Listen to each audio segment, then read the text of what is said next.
A giant monster just materialized over Seoul.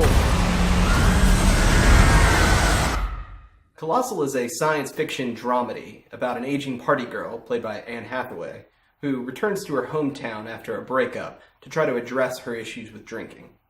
The movie's primary conceit is that every time Gloria enters this small park in her hometown at a certain time of day, she unintentionally conjures a colossal monster avatar of herself in the city of Seoul, South Korea.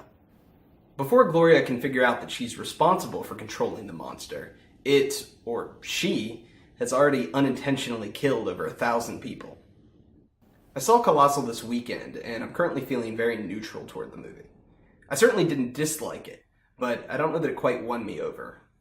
I found myself judging the characters of the movie rather harshly, and I'm not sure that that was the intention, particularly since the movie is being billed as a comedy. That said, the movie is really interesting. It presents a new take on the tropes of monster movies like Godzilla, King Kong, or more recently Pacific Rim, by injecting some of those story elements into the romantic comedy, fish out of water archetypal story, where a character returns home for the first time in many years in order to find what they've been missing.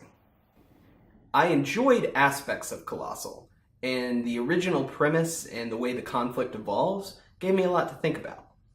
I don't know how well the movie will sit with hardcore monster movie fans, though, because the monster elements are more of a plot device that gets used in what is basically an interpersonal drama. Spoilers from here on out. What the trailer doesn't tell you is that Oscar, played by Jason Sudeikis, also has an avatar that is conjured when he enters the park at that same time of day. This is where the movie's primary conflict comes in. As an antagonist, Oscar's motivations were often unclear.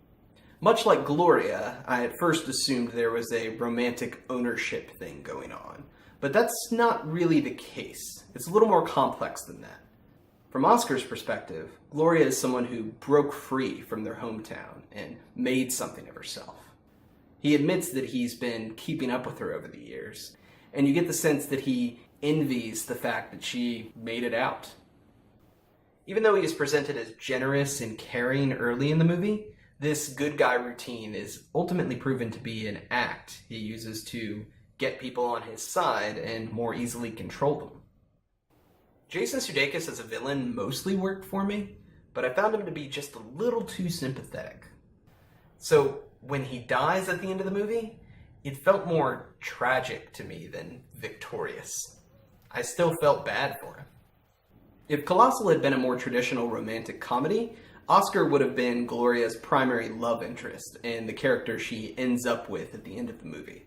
But Colossal plays with those archetypal expectations. The character relationships in Colossal are complex and really what the movie is about.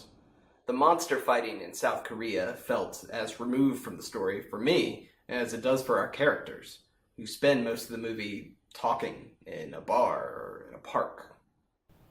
Despite my lackluster review, I would still recommend Colossal, mainly because it's an original story. If your options are seeing Colossal or another remake, reboot, sequel, or repackaging of a genre story you've seen 1,000 times, then I think you'll get more out of Colossal. I appreciate you taking the time to watch this video, and if you enjoyed it, click subscribe to catch my next review. Thanks!